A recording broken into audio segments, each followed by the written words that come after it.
आज हम जानेंगे न्यू एज क्राइम क्या होता है। उसके अलावा केरला ने टॉप किया है सिटीजन सेंट्रिक रिफॉर्म्स के अंदर।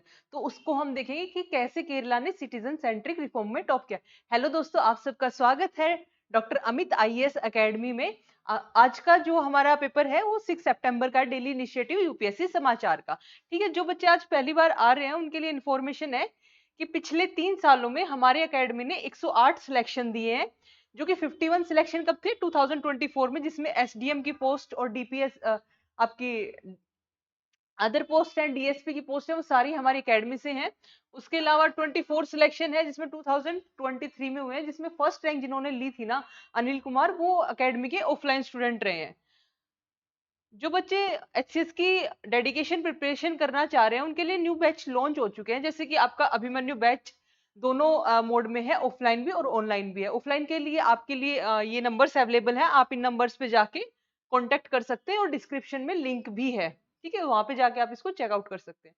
अब देखो, 6 सितंबर का ये इंडेक्स है, इसमें हमारी क्या क्या न्यूज इंपॉर्टेंट हो जाती है। देखो, फर्स्ट हमारा है केरला ने टॉप किया है सिटीजन सेंट्रिक रिफॉर्म। यानी सिटीजन सेंट्रिक का मतलब क्या है कि सिटीजन को सेंटर में रखते हुए जो रिफॉर्म्स बनाई जाती है वो। उसके बाद हमारा क्या है, close ties between agencies globally need to tackle new age crime says officials. अभी एक सीबीआई के अंडर में एक ऑफिशियल मीटिंग हुई है जिसमें क्या बोला गया है कि कैसे हम न्यू क्राइम क्या होता है उसको टैकल करेंगे आज के टाइम में। ठीक है, वो देखेंगे हम। फिर हम देखेंगे vertical physical imbalance. Vertical physical imbalance किसके बीच में? वर्टिकल का मतलब क्या होता है, ऊपर से नीचे की तरफ। तो सेंटर से स्टेट के बीच में जो इम्बैलेंस है फिजिकल का, वो देखेंगे। नेक्स्ट न्यूज हो जाती है हम, can Kerala access funds from the loss and damage fund. Loss and damage fund क्या होता है, कब आया था, ठीक है, कैसे इंप्लीमेंट होता है और केरला के रिगार्डिंग में इसकी क्या न्यूज है।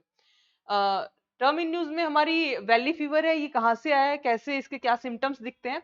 Next, the food security act has revamped the PDS, यानी पीडीएस स्कीम के बारे में जानेंगे। ठीक है, देखो फर्स्ट हमारा टॉपिक हो जाता है गवर्नेंस का। गवर्नेंस में क्या है कि देखो, इसमें दो टर्म्स आएंगे आपका, एक बिजनेस सेंट्रिक आएगी, देखो leader in business, and second क्या है, citizen centric reform. Citizen centric reform का अर्थ होता है कि एज ए सिटीजन आप सेंटर में रख रहे हो, यानी आप जितनी भी पॉलिसी बना रहे हो उस सिटीजन को सेंटर में रख के बना रहे हो। यानी एक इंडिविजुअल के लिए, एक सिटीजन के लिए हम क्या क्या ऐसी पॉलिसी बना सकते हैं कि वो बेनिफिशियल हो। जैसे सोशल ऑडिट हो गया, ठीक है, जैसे आपका चार्टर एक्ट हो गया। आप जब गवर्नेंस का पेपर का जब आप देखोगे ना स्टैटिक पोर्शन में, तो चार्टर एक्ट हो गया। जैसे एनजीओज भी हो गया ना, वैसे एनजीओज कोई पॉलिसी नहीं है बट सिटीजन चार्टर एक पॉलिसी में आता है। ठीक है, आपका ये क्या है, सिटीजन सेंट्रिक है। तो उसमें क्या केरला ने आपकी फर्स्ट पोजीशन ली है। देखो इसमें क्या है, ये इनहेंस करता है एफिशिएंसी। एफिशिएंसी का मतलब जो आप पॉलिसी बनाते हो ना, तो आपके जो पॉलिसी आपने सेंटर गवर्नमेंट स्टेट गवर्नमेंट ने बनाई तो नीचे तक रूट लेवल तक जानी चाहिए, उससे एफिशिएंसी इनहेंस हो, इंक्लूजन डेवलपमेंट हो, यानी हर एक जो टारगेटेड आपके टारगेट्स हैं जो पॉलिसी के अंडर, उन तक आपकी स्कीम जा पाए। ठीक है, इसमें हमारे लिए कुछ मेंस के लिए इंपॉर्टेंट हो जाता है कि मेंस में कैसे कैसे हम इसको मेंशन कर सकते हैं। देखो इसमें क्या है, अनाउंसमेंट क्या है, टॉप परफॉर्मेंस रही है किसमें, टू बिजनेस सेंट्रिक।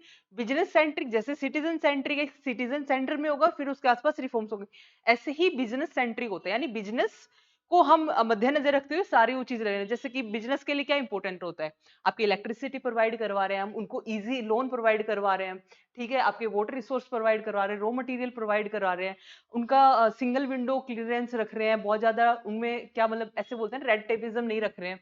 उसके बाद क्या आपका बिजनेस रिफॉर्म्स एक्शन प्लान 2022 में लिए थे, ठीक है, केरला के मिनिस्टर ने।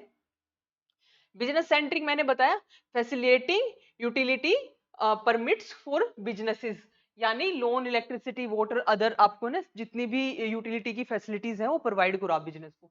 उसके बाद क्या है, ईज ऑफ पेइंग टैक्सेस, ठीक है, मतलब इजी आपका वे ऑफ पेइंग हो, ठीक है, लाइबल हो, है ना।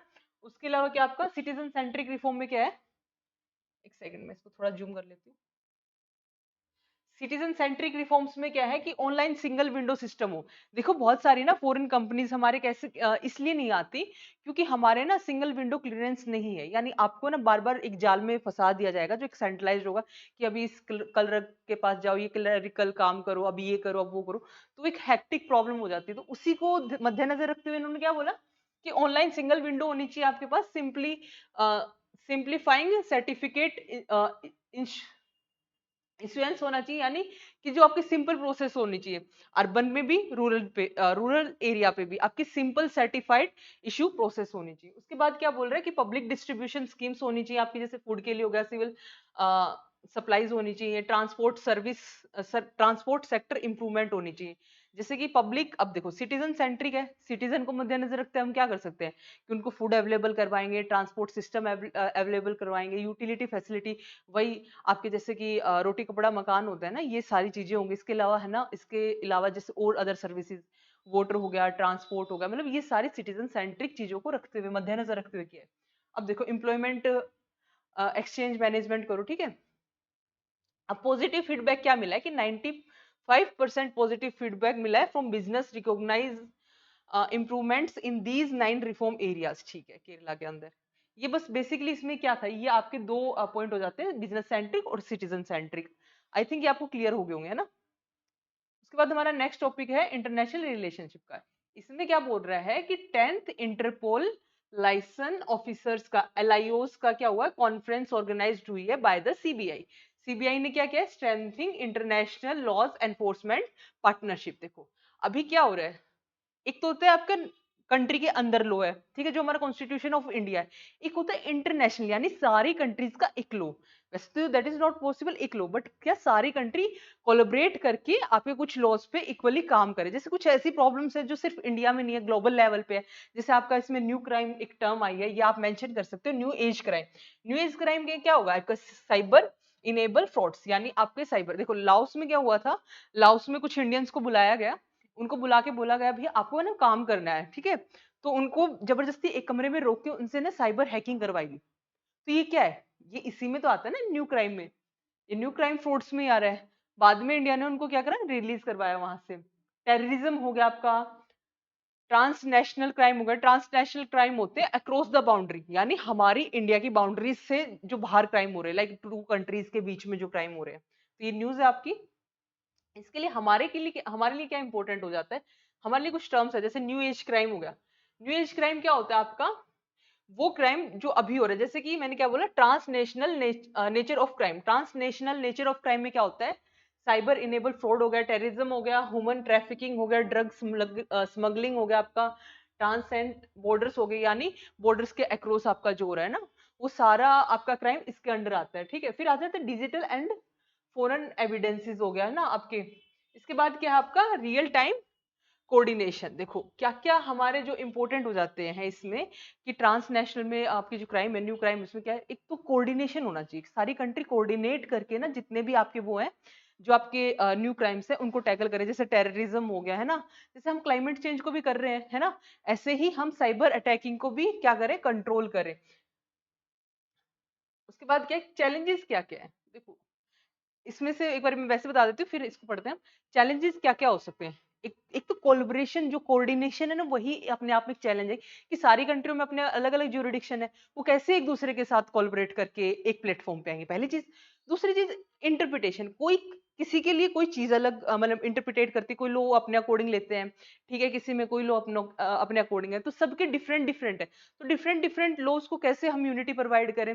तीसरा, सिक्योरिटी, यानी हमारी जो सिक्योरिटी है किस चीज की, प्राइवेसी की, ठीक है, उसको हम कैसे जैसे कोई कंट्री अपना डेटा प्रोवाइड करना चाहे तो करे ना, भाई कुछ ऐसी भी कंट्रियां हैं जो अपनी सीक्रेसी को नहीं बाहर लाना चाहती, तो वो भी एक इशू है, ठीक है। तो ये इसमें चैलेंजेस हैं। देखो अब हम इसको करते हैं, देखो ज्यूरिडिक्शन कॉन्फ्लिक्ट्स होते हैं कि डिफरेंट लीगल फ्रेमवर्क आपकी सब कंट्री का है ना। डेटा प्राइवेसी कंसर्न है, कोई अपना डेटा मतलब अलग अलग कंट्री के बीच में नहीं भी शेयर करना चाहता, सब अपने डेटा को प्राइवेट करना चाह रहे हैं ना। उसके बाद क्या है, लिमिटेड रिसोर्सेज हैं। एक सेकंड देना मुझे।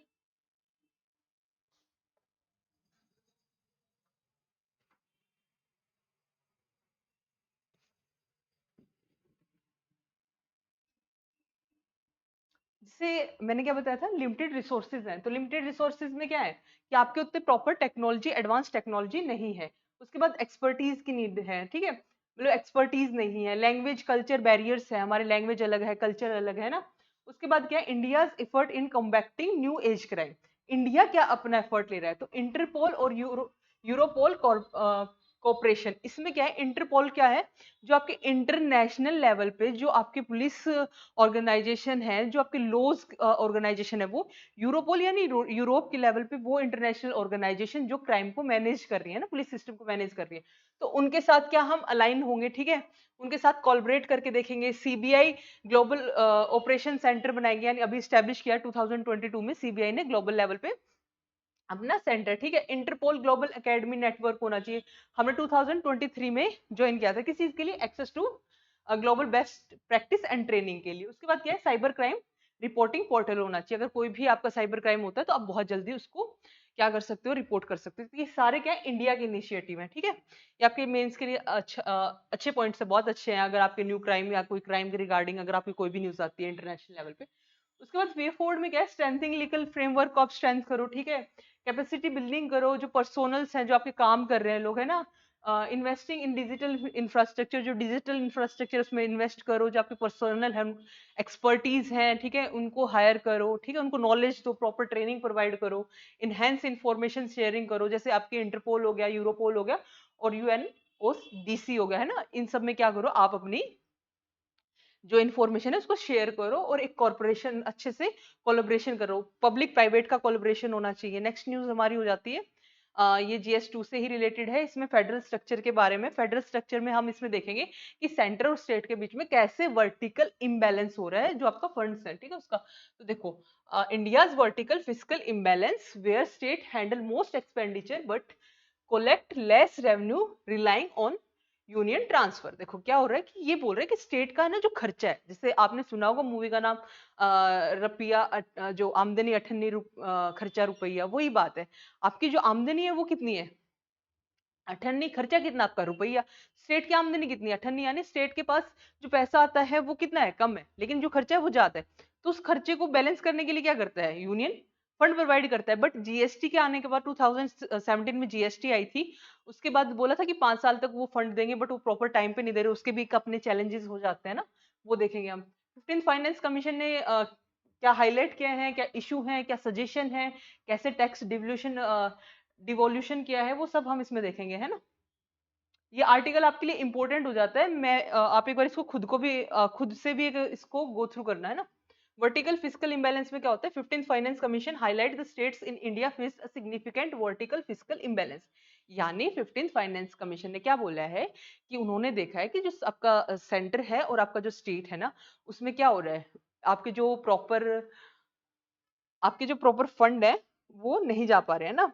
उसके अलावा क्या बोल रहा है, स्टेट ने बोला 61 of the revenue expenditure but collect 38%, यानी देख रहे हो आप कितना गैप है, ऑलमोस्ट हाफ का। 61% क्या बोल रहा है, 61% आपका खर्चा है, 38% आपकी आपकी आमदनी है ना, जितना पैसा आ रहा है, तो एक इम्बैलेंस हो जाता है।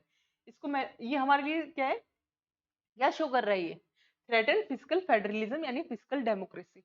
इसमें क्या है, एक हमारे है ना फेडरलिज्म का कॉन्सेप्ट है, फेडरलिज्म में क्या है, यूनियन और स्टेट के बीच में पावर्स को डिस्ट्रीब्यूट किया जाएगा। तो यूनियन अब क्या है, पावर को सारे मैंने रिसोर्स को अपने पास मैनेज कर रखा है ना। तो उसमें क्या होता है, फिजिकल फेडरलिज्म में क्या बोल रहा है, यूनियन के पास ही पैसा आएगा, तो जो फेडरलिज्म का कॉन्सेप्ट है, फिजिकल फेडरलिज्म यानी रुपए से रिलेटेड जो फेडरलिज्म, कहीं ना कहीं आपका वो हार्म हो रहा है, हैम्पर हो रहा है, ठीक है। इसके बाद VFI नीड्स अटेंशन। क्यों हमें vertical physical imbalance pay attention देने की जरूरत है, देखो कॉन्स्टिट्यूशनल डिविजन्स ऑफ ड्यूटीज, इसमें क्या कर रखी, डिवीजन कर रखी है ड्यूटीज का, कि कौन सा सेंटर करेगा कौन सा स्टेट करेगा, ठीक है। जैसे यूनियन गवर्नमेंट कोलेक्ट करेगा टैक्स, लाइक क्या, आपका पर्सनल इनकम टैक्स हो गया, आपका कॉर्पोरेशन टैक्स हो गया। स्टेट के पास क्या, expenditure on public provided goods and services, ठीक है। उसके बाद क्या है, एफिशिएंट आपका कंसिडरेशन हो गया, रेवेन्यू गैप हो गया, है ना। द फाइनेंशियल कमीशन का क्या रोल रहता है, देखो यहाँ पे फाइनेंस कमीशन हमारे क्या रोल होता है, दो रोल होते हैं। फाइनेंस कमीशन हमारे हर 5 साल में बैठते हैं, ठीक है। अब अभी हमारा 16th फाइनेंस कमीशन का गठन होगा। फाइनेंस कमीशन क्या करता है, फाइनेंस कमीशन आपको बताता है कि कैसे पैसे को बांटा जाए और कितना बांटा जाए, किससे, सेंटर से स्टेट के बीच में। अगर सेंटर से स्टेट के बीच में अगर पैसे का डिस्ट्रीब्यूशन हो रहा है एक चीज, तो कितना होना चाहिए, कितनी अमाउंट सेंटर के पास से स्टेट के पास जानी चाहिए, तो ये सारी चीजों का कौन मैनेज करता है, फाइनेंस कमीशन की रिकमेंडेशन पे होती है। तो how to distribute, how to allocate these resources moving individual state, कैसे एक इंडिविजुअल स्टेट को दिया जाएगा, ठीक है। उसके बाद देखेंगे central physical transfer, grants and transverse beside tax devolution finance commission recommend grants under article 275। Mention कर लो यार इसको ना, ये जो आर्टिकल आपका 275 ये इंपॉर्टेंट हो जाता है। इसमें क्या बोलता है कि फाइनेंस कमीशन के रिकमेंडेशन पे जो कॉन्स्टिट्यूशन है ना स्पेसिफाई नीड करता है कि कैसे टैक्स का डिवोल्यूशन होगा। जो आपका आर्टिकल 282 है, through the centrally sponsored and centrally sectored scheme, but these are conditional. आपके ये दो आर्टिकल इंपॉर्टेंट हो जाते हैं। इसके अलावा आपका ओनली ट्रांसफर अनकंडीशन अनटाइटल, ठीक है, आपके अनटाइड एस्टिमेट जो आपके vertical financial imbalance in India, ये आपका एक एस्टिमेट है कि कितना है। देखो ये हमारे लिए इंपॉर्टेंट हो जाता है, पूछ लिया जाता है कि जो 14th और 15th फाइनेंस कमीशन में है ना कितना ओनली 42% बोला गया था, बट फिलहाल रिस्पेक्टिवली 41% है। 42 जम्मू एंड कश्मीर के लिए बोला गया था, लेकिन एट प्रेजेंट जो 15th फाइनेंस कमीशन के लिए ये इंपॉर्टेंट है कि 41% आपका क्या है फिजिकल आपका जो प्रोवाइड करता है, जैसे सेंटर किसको, स्टेट को। उसके बाद call for the increase tax devolution 16 finance commission ने क्या बोला है कि इसको ना आप इंक्रीज करो 50% ऑफ द नेक्स्ट प्रोसीजर में। बेनिफिट क्या होगा इससे कि स्टेट के पास पैसे वैसे ही कम होते हैं ना, स्टेट के पास रेवेन्यू तो कम है, एक्सपेंडिचर ज्यादा है, तो अब क्या होगा कि स्टेट के पास प्रॉपर फंड आएगा जिससे वो एक्सपेंडिचर अच्छा कर सकते हैं, जैसे जिससे वो पॉलिसी जो बनाएगा वो अच्छी इंप्लीमेंट हो सकती है ना। मोर बेनिफिट बैलेंस्ड फिजिकल फेडरलिज्म, तो इससे क्या होगा कि एक बैलेंस फिजिकल फेडरलिज्म होगा किसके बीच में, सेंटर के बीच में और स्टेट के बीच में। आपका कंक्लूजन है कि यही है कंक्लूजन में कि आपको क्या करना चाहिए, एफिशिएंसी इंक्रीज करनी चाहिए। दूसरा क्या बोल रहा है कि जो फाइनेंस कमीशन की रिकमेंडेशन आएंगी 16 की, तो वो है ना एक बैलेंस, जो हमारा वर्टिकल इम्बैलेंस हो रखा है उसको बैलेंस करे किसके बीच में, सेंटर और स्टेट के बीच में। तो जो अब डेवल्यूशन होगा मनी का वर्टिकली, वो एक बैलेंस फॉर्म में होना चाहिए, एटलीस्ट 50% तो होना चाहिए, ठीक है। इसके बाद हम देखेंगे हमारा नेक्स्ट आर्टिकल हो जाता है डिजास्टर एंड डिजास्टर मैनेजमेंट से।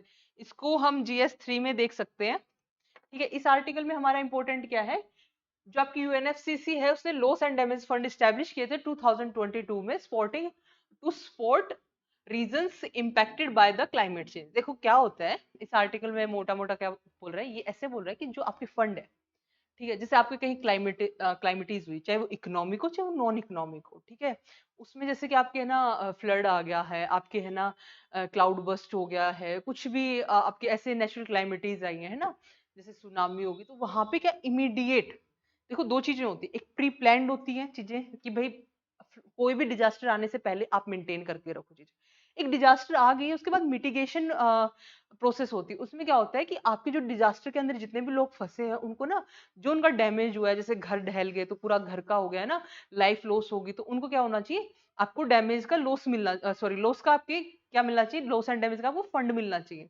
तो वो जो फंड होता है वो किसके अंदर आया, UNFCCC के अंदर आया था।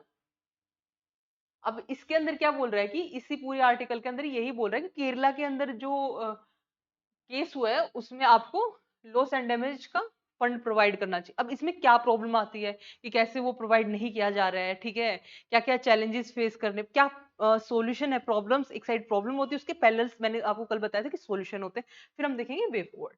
देखो डैमेज फॉर द डिजास्टर, इसने क्या बोले 56 billion is damage for from weather related disaster between 2019 से 2023 तक, एक डेटा है, ठीक है। फोकस ऑन मिटिगेशन, मिटिगेशन मैंने आपको बताया है कि डिजास्टर आने के बाद की जो प्रोसेस होती है उस पर फोकस करो। नीड फॉर फ्रेमवर्क, एक फ्रेमवर्क बना के रखो, अगर ये डिजास्टर आती है तो इतना लॉस हो रहा है, एक अच्छा जो आपका वैलिड एस्टिमेट है ना उसको बना के रखो। उसके बाद क्या बोल रहे हैं, एक्सपेक्टेशंस, एक्सपेक्टेशन में क्या बोल रहा है, जैसे यूनियन बजट 2024 ने raise hopes from increase international climate finance but lack clear guidelines for access loss and damage fund. क्या बोल रहा है कि 2024 के जो बजट था ना उसमें क्या बोला आपको कि है ना प्रॉपर उन्होंने बता दिया कि इतना इतना लॉस डैमेज का फाइनेंस हो सकता है, बट गाइडलाइंस जो जी है उस पर प्रॉपर वर्क नहीं हुआ है। देखो क्या बोल रहा है कि एक्सेस लॉस मतलब क्या है, क्लियर गाइडलाइंस नहीं प्रोवाइड की है कि कैसे उस लॉस को हम ट्रांसफर करें, कितना लॉस हो रहा है और कैसे उसको मैनेज करें। अब देखो लॉस एंड डैमेज फंड क्या होता है उसके बारे में देखते हैं।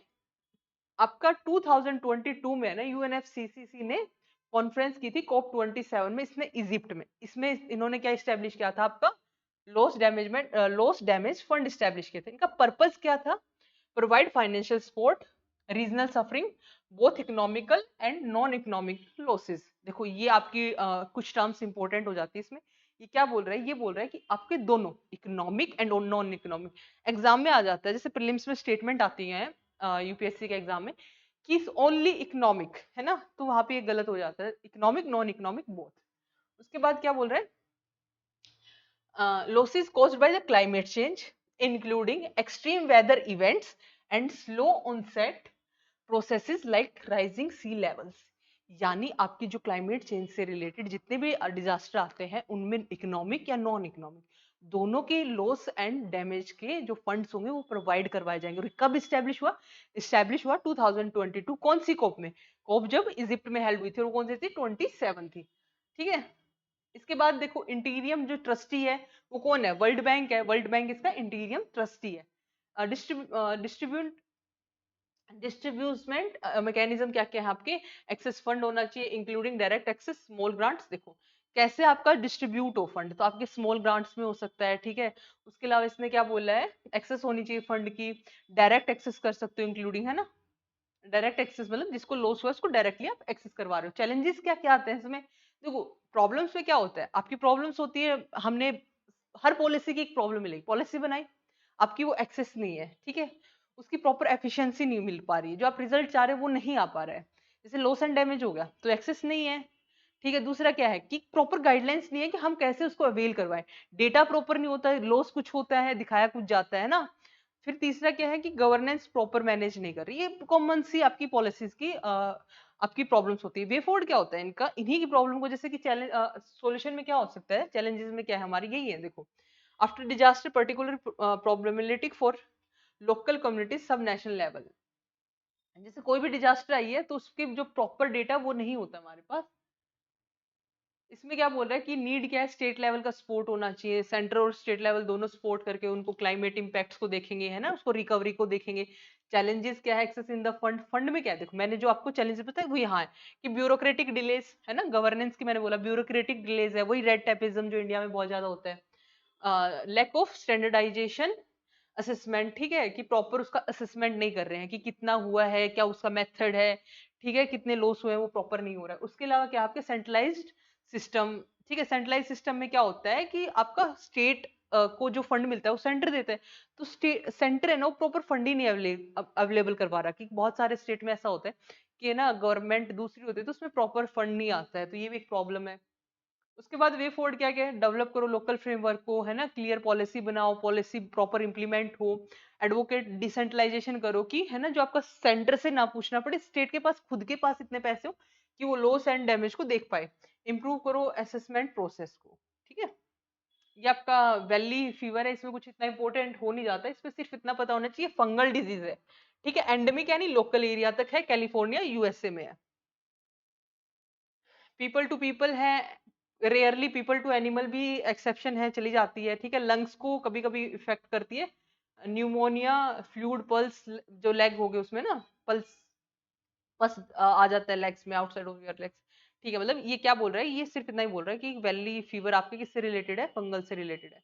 ये हमारा एडिटोरियल हो जाता है, इस एडिटोरियल में हमारी दो चीजें हैं, ये आपके क्वेश्चन है इस एडिटोरियल से रिलेटेड, जो पीडीएस है पब्लिक डिस्ट्रीब्यूशन स्कीम है, उसमें आपके क्वेश्चंस आते हैं ना, और आपके फूड डिस्ट्रीब्यूशन स्कीम है, पीडीएस हो गया ना, आपके नेशनल फैमिली हेल्थ सर्वे हो गया, वो इसमें न्यू आपके पीवाईक्यूज आए हैं, तो ये आप दो पीवाईक्यूज इस आर्टिकल को अच्छे से करने के बाद करके देखना, ठीक है। कॉन्टेक्स्ट क्या है कि national food security act NFSA 2000 किसमें आया था, 13 में आया था, तो इसने क्या बोला है, on the public distribution system पे हाईलाइट क्या गया, रिड्यूस लीकेज। लीकेज क्या है, यहाँ पे कुछ टर्म्स हो जाती है वो बता देती हूँ मैं। लीकेज क्या होता है कि फूड लीकेज में क्या होता है कि आपके ना जो फूड है वो लीक, सॉरी, जो आपका लीकेज में क्या होता है, आपकी पीडीएस में स्कीम ने बोला है कि इतना इतना फूड डिस्ट्रीब्यूट होगा, ये टारगेट है, लेकिन 100 पीपल्स तक जाना है, वो जाता 40% तक है, दिखाते 100 का ही है, तो 60% क्या हो गया आपका, लीक हो गया ना वो, मतलब वो प्रॉपर आपके बेनिफिशियरी तक नहीं जा रहा है, इसको बोल रहे हैं लीकेज, ठीक है। अब इसमें क्या बोल रहा है कि favour of the public distribution scheme का बता रहा है कि मतलब ये एक डेटा है कि कितने से कितने रिड्यूस हुई आपकी लीकेज की प्रॉब्लम, ड्रास्टिक रिड्यूस हुई लीकेज प्रॉब्लम। इसके बाद हाउस होल्ड कंजम्पशन एक्सपेंडिचर सर्वे का बता रहे हैं कि इतनी 22% हुई है 2022-23 से लीकेज की प्रॉब्लम कम, ठीक है। अब देखो ये टर्म्स हम प्रॉपर करेंगे। डिफाइन लीकेज, लीकेज क्या होती है? जो पीडीएस स्कीम यानी पब्लिक डिस्ट्रीब्यूशन स्कीम में राइस और wheat release by the food corporation से होते हैं, तो वो क्या होते हैं, फेल हो जाते हैं कंज्यूमर तक जाने में। यानी जो स्कीम हाई लेवल से लो लेवल तक जानी चाहिए ना, वो फेल हो जाती है, पूरे प्रॉपर जा नहीं पाती है। एस्टिमेट लीकेज में क्या बोलता है कि अगर मैंने बोला ना 100 पीपल तक वो चीज जानी चाहिए, 40 तक जानी चाहिए, फिर बीच वाले क्या हो जाते हैं, टेक ऑफ, ये जो ऑफ टेक है, इसका लीकेज की प्रॉब्लम होती है कि 60% तक जाता नहीं, बट शो कर देते हैं ना, fake ration card, fake other problems को दिखा के ना। जैसे मनरेगा में आपने देखा होगा कि बहुत सारे फेक आइडेंटिटी बना के वहां पे करप्शन होता है, ऐसे ही यहाँ पे fake identity, fake ration card बना के लीकेज की प्रॉब्लम देखने को मिलती है। ग्रेन डिस्ट्रीब्यूशन में देखो यहाँ पे एक अंत्योदय योजना है, ठीक है, एक प्रधानमंत्री गरीब कल्याण अन्न योजना है, जो कब तक, दिसंबर तक थी। इसमें आपके सभी लोग आ रहे हैं, मतलब जिसके पास अन्न है कि नहीं है, ये कोविड के टाइम आई थी। इसके अंडर 5 kg अनाज सबको मिलेगा ना हाउस होल्ड में। अंत्योदय अंत्योदय जो अंत्य अंत्योदय जो योजना है, उसमें क्या आपका 35% आपका, सॉरी 35 kg क्या मिलेगा, अनाज मिलेगा। देखो इसमें क्या है, एक्सपेंड कर रहा है डीपीएसपी बाय स्टेट से, DPSP grain to non NFSA beneficiary. इसमें क्या होते हैं, इसमें वो बेनिफिशियरी होते हैं जो बीपीएल के अंडर नहीं आते। देखो दो तरह की चीजें होती है, बीपीएल परिवार के लिए होते हैं ना, नेशनल फैमिली हेल्थ सर्वे ने निकाला है कि इतने से कम जो लोग हैं उनके लिए हम प्रॉपर अनाज 5 kg अनाज देंगे, ठीक है, वो स्कीम होती है। लेकिन नॉन इसमें जो टर्म है एनएफएससी, सॉरी एनएफएसए, इसमें क्या है कि आपके वो बेनिफिशरीज जो आपके बीपीएल से में नहीं आते, यानी उसके अलावा जो भी बच गया है ना। तो इसमें देखो एक डेटा दी गई है कि इतने करोड़ को सपोर्ट कर रहा है स्टेट, है ना। इम्पैक्ट ऑफ द, देखो नेशनल फैमिली हेल्थ, इसका एनएफएसए का और पीडीएस कवरेज कितनी है, इनकी रिफॉर्म में दिखा रखा है कि स्लिप ओवर इफेक्ट है, रिड्यूस लीकेज, अगेन वही बोल रहा है कि रिड्यूस लीकेज का है ना। उसके बाद क्या है, इंप्रूवमेंट ओवर 2004 से 5 में हमने इतनी इतनी इंप्रूवमेंट की है, जैसे less than 50% of house hold has ration card, only 40%, ये इस टाइम के मतलब डेटा बता रहा है कि इससे पहले का ये सिनेरियो था, बट अब हमने अच्छा उस पर अपना इंप्रूवमेंट किया, इंप्रूवमेंट ड्रिवन बाय रिफॉर्म्स हमने किया है ना। अब शॉर्टफॉल इन एनएफएसए कवरेज में शॉर्टफॉल हो रही है, ये सिर्फ आपका डेटा है।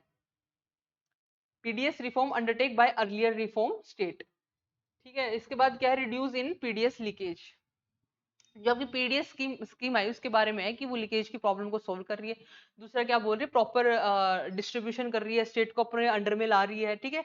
रोल ऑफ आधार रिफॉर्म, यानी आधार कार्ड से है ना, हम जो पीडीएस है उसको लिंक करके है ना, प्रॉपर उसको बायोमेट्रिक, मतलब जो हमारी लीकेज की प्रॉब्लम है वो सोल्व हो जाएगी अगर हम आधार कार्ड से उसको लिंक कर रहे हैं, तो उनको प्रॉपर हम क्या कर रहे हैं, डिस्ट्रीब्यूट करने में हमारे ईजी हो रहा है। इसका कंक्लूजन देखो, फूड सिक्योरिटी में क्या है, फूड सिक्योरिटी में आपका, food security is multi face facilitated, food is essential living. देखो इसमें ये सिर्फ बता रहा है कि जैसे एयर चाहिए होती है ना हमें ब्रीथ लेने के लिए, वैसे फूड होता है, ठीक है। तो एटलीस्ट 2 टाइम का खाना होना चाहिए सबके लिए, अवेलेबिलिटी, एक्सेसिबिलिटी, ये आपकी की टर्म्स होती हैं मीन्स के लिए ना। अवेलेबिलिटी का मतलब क्या है, आपके लिए कंट्री के अंदर अवेलेबल होना चाहिए। एक्सेसिबिलिटी का मतलब अवेलेबल है बट आप तक नहीं पहुंच रहा, तो आपके लिए एक्सेसिबल भी होना चाहिए। तीसरा क्या बोल रहे हैं, अफोर्डेबिलिटी, एक्सेस हो पा रहा है बट आपकी खरीदने की क्षमता ही नहीं है उस चीज को, तो आपके लिए, जैसे हमारे क्या, सफिशिएंट सेफ न्यूट्रिशन फूड को हमारे लिए अफोर्डेबल होने चाहिए, ठीक है।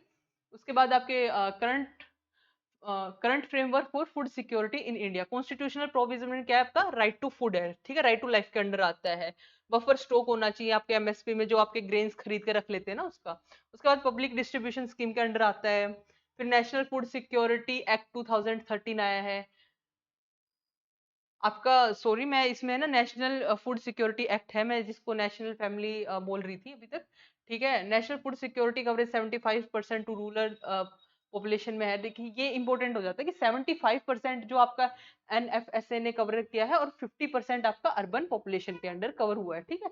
35% अनाज मिलेगा अंत्योदय अन्न योजना के अंदर, ठीक है। चैलेंजेस क्या है, वही कि सोयल हेल्थ आपकी देखनी चाहिए आपको।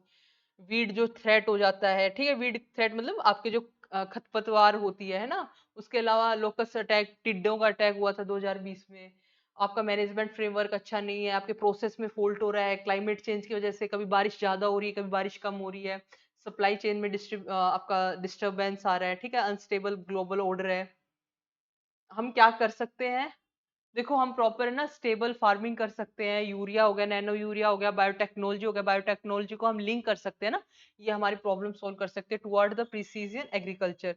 उसके बाद क्या है, जैसे आधार से लिंक कर सकते हैं राशन कार्ड को, और डायरेक्ट बेनिफिट ट्रांसफर करवा सकते हैं। जैसे जैम आई थी 2013 में, तो जैम में क्या हुआ था, आपके डायरेक्ट आपके बेनिफिशरीज के अकाउंट में मनी ट्रांसफर होगी। तो आपके ये सारे हो गए हैं, ये आपके कुछ क्वेश्चंस है, इनका आप स्क्रीनशॉट ले लो।